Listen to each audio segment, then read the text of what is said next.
Biggest majority ఎవరికి ఉంది వాళ్ళు ప్రభుత్వం ఫామ్ చేస్తారు. వాళ్ళకంటే నెక్స్ట్ స్టేజ్ ఎవరికి ఉంటే వాళ్ళకి ప్రతిపక్ష హోదా ఇస్తారు.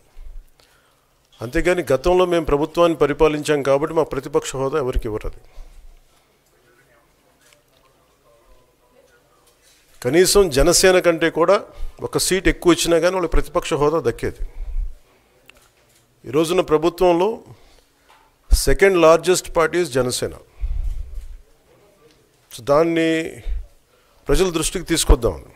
వైసీపీ నాయకులు వాళ్ళు చేస్తుంది ఏంటంటే మాకు ప్రతిపక్ష హోదా ఇస్తే తప్ప మేము అసెంబ్లీలో అడుగు పెట్టాం, లేదంటే ప్రసంగాలను అడ్డుకుంటాం అని. ఇది సరైన మెసేజ్ బయటికి వెళ్దాం. ఇది సరైన విధానం కూడా కాదు.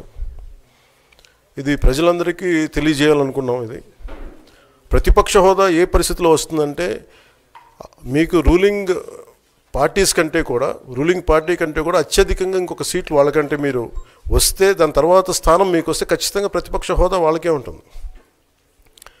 21 సీట్లు ఉన్న జనసేన, 11 సీట్లు ఉన్న వైసీపీకి ప్రతిపక్ష హోదా ఎలా వస్తుంది? మేము వస్తే తప్ప మేము అసెంబ్లీకి రాము, ఇలా గవర్నర్ ప్రసంగాలను అడ్డుకుంటాం అనేది ఇది సరైనది కాదు. ఇది ప్రజలందరికీ కూడా తెలియచేస్తున్నాం ఈ సందర్భంలో. అండ్ ఈరోజు ప్రతి ఒక్కరూ మాట్లాడుతున్నారు తెలుగుదేశంలోనూ, ముఖ్యంగా పవన్ కళ్యాణ్ గారు, మేధావి గారు మాట్లాడుతుంటారు, సనాతన యోధుడు. జగనన్న ఈరోజు ప్రజా సమస్యల్ని మాట్లాడటం కోసమే అసెంబ్లీలో ప్రతిపక్ష హోదాను అడుగుతున్నారు. ఎందుకంటే ఒక ప్రతిపక్ష హోదా ఉన్నప్పుడు ఇంత సమయం అని ప్రతిపక్ష పార్టీకి కేటాయిస్తారు. కాబట్టి ఈ రాష్ట్రంలో ఉన్న ప్రజల కష్టాల్ని, వాళ్ళు ఏదైతే ఎదురు చూస్తున్నారో వాటిని ప్రభుత్వం దృష్టికి తీసుకురావటం కోసం ఈరోజు అన్న అడుగుతూ ఉంటే వంకర టింకర్గా మాట్లాడతాడు పవన్ కళ్యాణ్ గారు. ఎక్కడో జర్మనీ అంటాడు, రష్యా అల్లుడు కదా, పక్కన జర్మనీ గురించి ఆయనకి బాగా తెలిసి ఉంటుంది. కానీ ఆంధ్రప్రదేశ్లో ఏం జరుగుతుందో ఆయనకు తెలియకపోవడం మాకు బాధాకరం. నేను హైయెస్ట్ సీట్స్ గెలుచుకున్నాను కాబట్టి అసలు ప్రతిపక్ష హోదా నాకుండాలి అన్నాడు. సంతోషం, నువ్వు ప్రతిపక్ష నాయకుడిగా ఉండి చంద్రబాబు నాయుడు చేసే తప్పుల్ని నిలదీస్తాను, ప్రజల పక్షాన ఉండి పోరాటం చేస్తాను అంటే వెంటనే మీ డిప్యూటీ సీఎం పోస్టుకి రాజీనామా చేసి ప్రతిపక్ష హోదా తీసుకొని ఎదురుగా కూర్చొని ఆయన చేసే తప్పుల్ని ఎత్తి చూపించండి. ఆ పని మీరు చేయలేరు కదా. చంద్రబాబు నాయుడికి కష్టం అంటే డైవర్షన్ పాలిటిక్స్ చేస్తారు, చంద్రబాబు నాయుడు గారికి కష్టం అంటే రోడ్డు మీద పడుకుంటారు.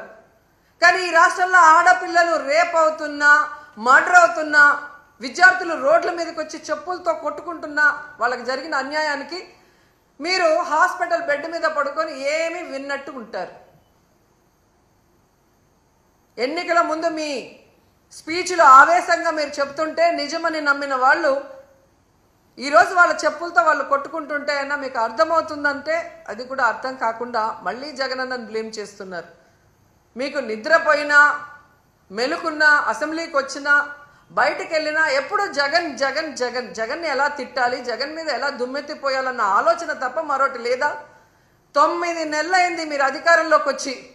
మెజారిటీ సీట్లు మీకున్నాయని గొప్పగా చెప్పుకుంటున్నప్పుడు 11 సీట్లని ఎక్కిరించే మీరు 11 సీట్లున్న జగనన్నకి ప్రతిపక్ష హోదా ఇవ్వడానికి ఎందుకు భయపడుతున్నారు? ఒకవేళ మీరు గవర్నర్ స్పీచ్లో చెప్పినట్టు గత ప్రభుత్వంలో జగన్ గారే తప్పులు చేయడం వల్ల నష్టపోయి ఉంటే ఆయన ప్రతిపక్ష హోదా ఇస్తే అసెంబ్లీకి వస్తారు కదా, అప్పుడు నిలదీయండి, ప్రూఫ్లు చూపించండి. అంటే మీ పచ్చ మీడియాలో మీరు మాట్లాడే మాటలంతా కూడా అబద్ధాలు. కేవలం జగన్ని బ్యాడ్గా చూపించడానికి మీరు ప్రయత్నం చేశారు. అదే అసెంబ్లీలో అయితే ప్రూఫ్లతో కూడా చూపించాలి.